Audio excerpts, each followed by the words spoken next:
but I got them controlled. Yeah. What about the out? And I'm thinking, there's always a question like, what about outside the park where there's a huge nest of them? Can I go out there and spray? Usually that's the county. Right. The county comes and sprays every now and The then. county's not going to care if I spray that, you know. I'm not too sure, but yeah. I'm not going to go ask them. Yeah, yeah. But I'm probably not going to get caught either if I'm out there and just give it a quick blast along, because they're inside the cement wall. Oh. So they're traveling in and out probably with the rebars and stuff, which is only going to rust out the cement wall, and it's only going to cause more problems. And I can never get rid of them because they're like always in the wall. But if I got on both sides of that wall and maybe went down past the neighbor on both sides, that would probably get rid of it. Yeah. Generally, if you're going to do a bug killing, you want to take care of your spot and then go around and do the neighbors for free. Yeah, yeah. Yeah. That's protocol. Yeah. And so I'm like, as I'm getting ready to do the yard, I want to have a nice yard. Yeah.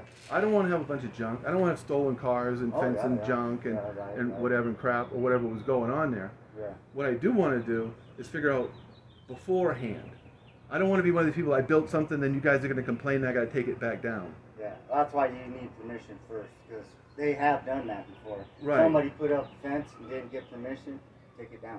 I know people that have been fined $10,000 a day until it's taken down over some, like it was like a foot over the whatever. Oh, the lines probably. Or it was built beautiful. Yeah. It's like $1 million construction, but according to the permit or whatever, it's or whatever. Yeah. Now you got to take it down Yeah. and build it back up again. Right. So now it's a $2 million construction just because of one little. And I don't want to be like that. Yeah. I dealt with a lot of that historical stuff or whatever. Yeah. I don't want to take up too much of you guys' time, but this is important for me to know, to get a feeling, so when I go shopping and spend $3 or $4 grand or $4 or $5 grand, or I get a guy to come in and like the soil's all compacted, I'm gonna have to loosen that soil up. It means I'm gonna have to get a tiller in there. I'm gonna have to reseed it. I'm gonna go through process. It's gonna look like hell until it comes back up. Because I got crabgrass and I got all this other stuff. I could make it really nice. But I don't want to get in a situation where, I put my effort in to make it nice, and now I'm getting bit for it. So it's like, do I just leave it like it is and say, okay, whatever, I'll just rent a place down the street, and I'll have it like I could get a warehouse or something and be like, okay, I'll just do all my stuff there and just keep like whatever, just use it like a hotel. Because I don't want to like cause problems. Yeah, yeah. Especially if I'm putting an effort in to try to restore a carport that's fallen down and putting money into that, or a porch that wasn't built right that I'm trying to straighten out and fix it and put money into that. It's like a material loss. A 7-day notice is basically saying I'm doing something detrimental that's costing money or devaluing the property, more or less, whether it be weeds or whether it be whatever. So if I'm putting an investment in that's appearing to be, I'm paying to screw myself, and I don't want to do that. I don't want to. When you first bought the home, you had to go through the lease and everything, correct? Right. I'm pretty sure they stated that, you got to keep up with your yard, all this and that. Right. Well, I'm so far beyond that. But, you bought the home and you saw what was wrong with it. I know exactly what's wrong with it. It's perfect. So, as long as you take care of everything, you won't get a 7-day. And if you get a 7-day, you take care of it, and that's the end of that right there. Right. What happens if the porch falls down? I'm not too sure, but more than likely it's going to be under your insurance, because you're supposed to have renter's insurance. Right, I have all that.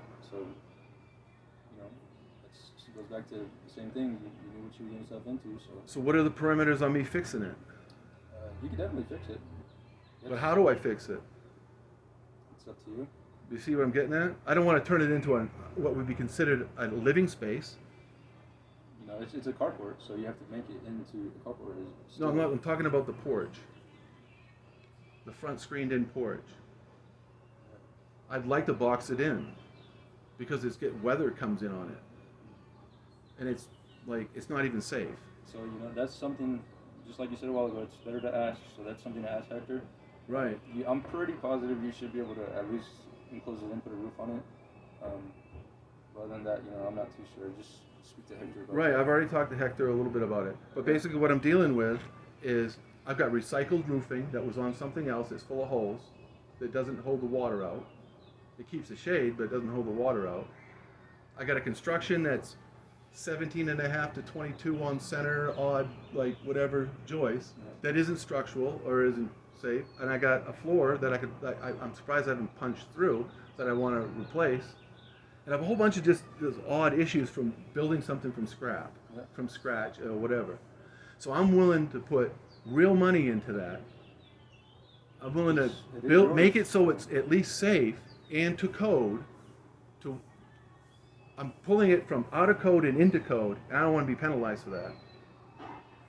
I'm putting money in. I'm going to put $2,000 into this carport and make it so it's no longer falling down, no longer unsafe, no longer rotted, no longer insurance liability, and I don't want to be penalized for that. You see where I'm going? Yeah. What do you mean penalized? Because it might take me a week with lumber in the yard. I might have to have a pallet of lumber from Lowe's dropped off, siding and stuff, and now I'm cluttering up the yard with. It just goes back to the same thing. As long as you get a permission, then you're completely fine. Well, that's what I'm trying to get. I want to make sure ahead of time, and basically I got it. Yeah, then you're good to go. So. But those are the things that I'm like. Speak to Hector again, then he'll be in the office in an hour or so. So. Right. I'm gonna do it to whatever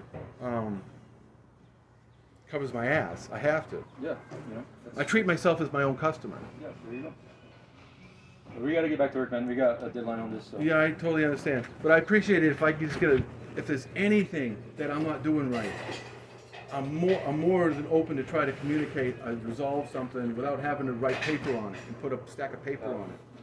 I told him, like I said, I'll tell him to give if he sees you, I'll tell him to give you verbal notice. But we're not going to go out of our way to try to find you or whatever. I'm not asking you to go out of your way. But if he sees you, he'll definitely give you for something small. He'll definitely give you a verbal notice that. Right.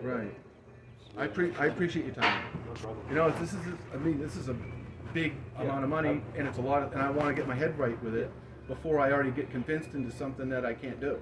Yeah, no, you're okay. Yeah, everything's completely fine. All right, thank you. Well, you lifted some weight off my shoulders because I'm like, well, what do I do with this? I got to feel you guys out to kind of make you happy. No, you just got to take care of whatever you need to take care of, then we'll be right there. All right, I'm good. Thank you.